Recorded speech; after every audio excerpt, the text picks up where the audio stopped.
ఇది ఒక పెద్ద భూతం. ఇక్కడే ఒక భూతం వేషం వేసుకొని మా మిత్రుడు వచ్చాడు. ఒకసారి లేచి చూపేయండి.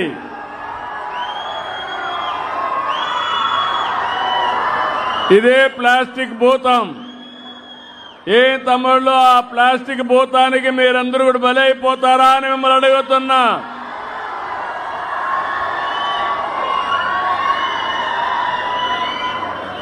ఈరోజు మనం అందరూ చూస్తున్నాం, ఎక్కడ చూసినా ప్లాస్టిక్ మయమైపోతా ఉంది. నిద్ర లేచి మీరు బ్రష్ చేసుకునేది కూడా ప్లాస్టిక్ తోనే బ్రష్ చేసుకుంటారు. ఆహారం తినే ప్లేట్ల వరకు ఎక్కడ చూసినా ప్లాస్టిక్ ప్లాస్టిక్ ప్లాస్టిక్. మనం రోజు వాడే బాటిళ్ళు, కప్పులు, కవర్లు ఇవన్నీ చాలా ప్రమాదకరమైనటివి. దీనివల్ల వాతావరణం కలుషితం అవుతుంది. మనకు క్యాన్సర్ రావడానికి కారణం ఈ ప్లాస్టిక్ అని చెప్పి నేను మీకు తెలియజేస్తున్నా. ఈరోజు మీరు ఒక్కసారి చూస్తే ఈ ప్లాస్టిక్ కూడా సింగిల్ యూజ్డ్ ప్లాస్టిక్ ఏళ్ల తరబడి వాడుతున్నాం. ఇది మట్టిలో కలవదు. భూమిలో పోతే ఎక్కడికక్కడ భూమి కూడా కలుషితం అవుతుంది. దీనివల్ల మొక్కలు కూడా మొలవు. ఇంకో పక్క మనం తినే తిండి ఈ ప్లాస్టిక్ కలిసి అక్కడి నుంచి మనందరికీ విషవాయువుల వల్ల శ్వాస సంబంధించిన వ్యాధులు వస్తున్నాయి. క్యాన్సర్ వస్తా ఉంది. ఏం తమ్ముళ్ళు, తెలిసి ఈ ప్లాస్టిక్ బలైపోతారా, ఈ భూతానికి బలైపోతారా అని మిమ్మల్ని అడుగుతున్నా. నిలిపే తెలివితేటలు మనకు లేవా అని మిమ్మల్ని అడుగుతున్నా. ప్లాస్టిక్ వద్దు, ప్లాస్టిక్ వద్దు. ఈ భూతం మనకు వద్దని గట్టిగా చప్పట్లు కొట్టి హర్షాన్ని, ఆమోదాన్ని తెలియజేయండి.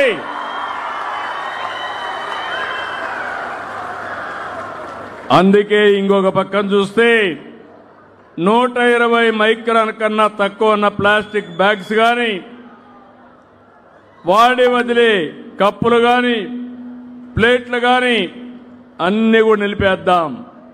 దీనికి బదులుగా బ్యాగులు కానీ, మెటల్తో తయారు చేసిన స్టాల్ కానీ, కంపోస్టబుల్ ప్లేట్లన్నీ వాడాల్సిందిగా మీ అందరికీ విజ్ఞప్తి చేస్తున్నా.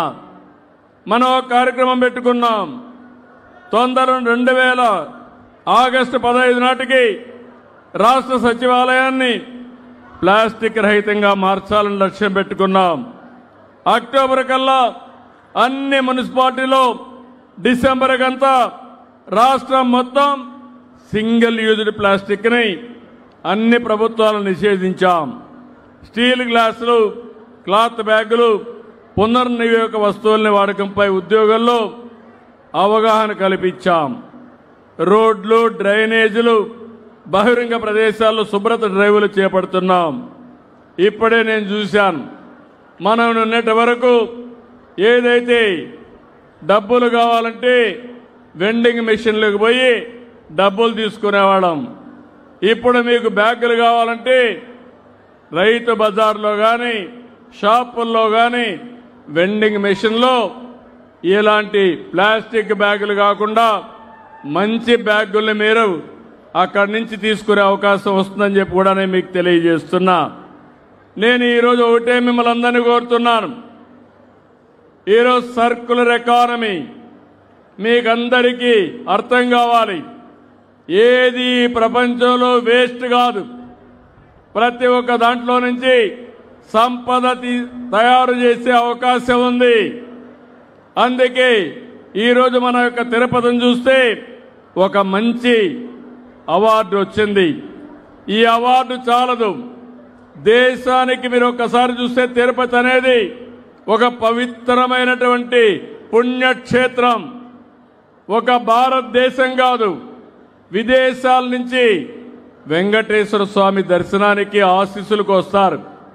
వచ్చినప్పుడు ఇక్కడ ప్లాస్టిక్ కానీ పరిశుభ్రత లేకపోతే దానిపైన మన మీద ఒక మంచి అభిప్రాయం ఉండే పరిస్థితి ఉండదు.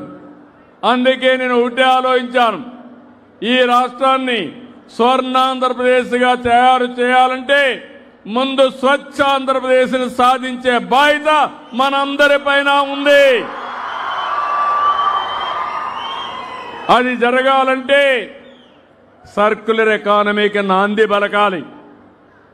చెత్త నుంచి ఎనర్జీ మీరు ఇండ్లో నుంచే ఆలోచించుకోవాలి. మన ఇండ్లలో మనకు చెత్త వస్తూ ఉంది. కొన్ని దేశాల్లో చెత్త నుంచి పొడి చెత్త, తడి చెత్త రెండు డివైడ్ చేస్తారు.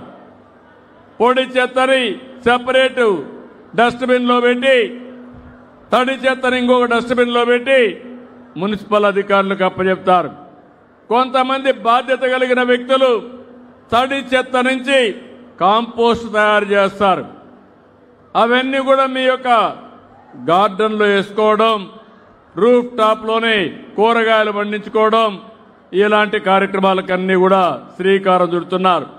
ఇది కాకుండా ఈరోజు మీరు చూస్తే సర్క్యులర్ ఎకానమీకి నమూనాగా తూకివాకంలో ఒక బ్రహ్మాండంగా 300 ఎకరాల్లో ఒక పార్క్, ఇండస్ట్రియల్ పార్క్ తయారు చేశాం. మనం వాడే నీళ్లన్నీ లిక్విడ్ వేస్ట్ మేనేజ్మెంట్ కింద అవన్నీ కూడా పరిశుభ్రం చేసి మళ్లీ పొలాలకు పంపించే పరిస్థితి వస్తుంది. సింగపూర్ ఉంది. ఆ దేశంలో ఏదైతే బాత్రూంలో వాడిన నీళ్లని పరిశుభ్రం చేసి మళ్ళా తాగే స్థాయికి తీసుకొస్తున్నారు. ఈ విషయం మీరు గుర్తుపెట్టుకోవాల్సిన అవసరం ఉంది. అదే సమయంలో ఏదైతే కాంపోస్ట్ ఉందో, తడి చెత్త ఉందో, దీని నుంచి ఎనర్జీ కరెంటు ఉత్పత్తి చేసే పరిస్థితి వస్తుంది. బయోఫ్యూయల్ ఉత్పత్తి చేసే పరిస్థితి వస్తుంది. ఇక్కడ పెట్టిన సర్క్యులర్ ఎకానమీ పార్కులో వివిధ రకాలైన ఇండస్ట్రీస్ వస్తాయి. పేపర్ అంతా కూడా సెగ్రిగేట్ చేసి పేపర్గా తయారు చేస్తారు. గ్లాసులన్నీ కూడా సెగ్రిగేట్ చేసి మళ్ళా గ్లాసులు తయారు చేసుకుంటారు. అదే మరిగా మనం తయారు చేసిన చెత్త నుంచి అనేక రకమైనటువంటి వెల్త్కు సంబంధించి, సంపదకు సంబంధించి అనేక కార్యక్రమాలు చేస్తారని చెప్పి కూడా నేను మీకు తెలియజేస్తున్నా. అందుకని తిరుపతి భారతదేశానికే ఒక ఆదర్శం కావాలి. ఇప్పుడే నేను చూశాను, ఒక వ్యక్తి అయితే చెత్త నుంచి సంపద సృష్టించే దిశగా ఈరోజు ఇక్కడే డెమాన్స్ట్రేట్ చేశాడు. బెంచ్లన్నీ తయారు చేశాడు. పార్కుల్లో బెంచ్లుగా కూర్చోవేసి మనం కూర్చునే అవకాశం ఉంది. ఇంకో పక్క చిన్న చిన్న డస్ట్బిన్లు తయారు చేసి మన కారులో పెట్టుకుని, మనకందరికీ ఒక దురలవాటు ఉంది, కారులో చెత్త రోడ్డు మీద వేస్తాం. పోతూ పోతూ తినిందంతా వేసుకుంటూ వెళ్తాం. కానీ ఈరోజు ఆ డస్ట్బిన్ చూస్తే పక్కనే ఉంటుంది. మీరు తినింది దాని మీద దాంట్లో వేసి మీ ఇంటికి పోయినప్పుడు, ఆఫీస్కి పోయినప్పుడు తీసుకుపోయి డస్ట్బిన్లో వేసి అప్పుడు రోడ్లు క్లీన్ చేసే పరిస్థితి రాదు.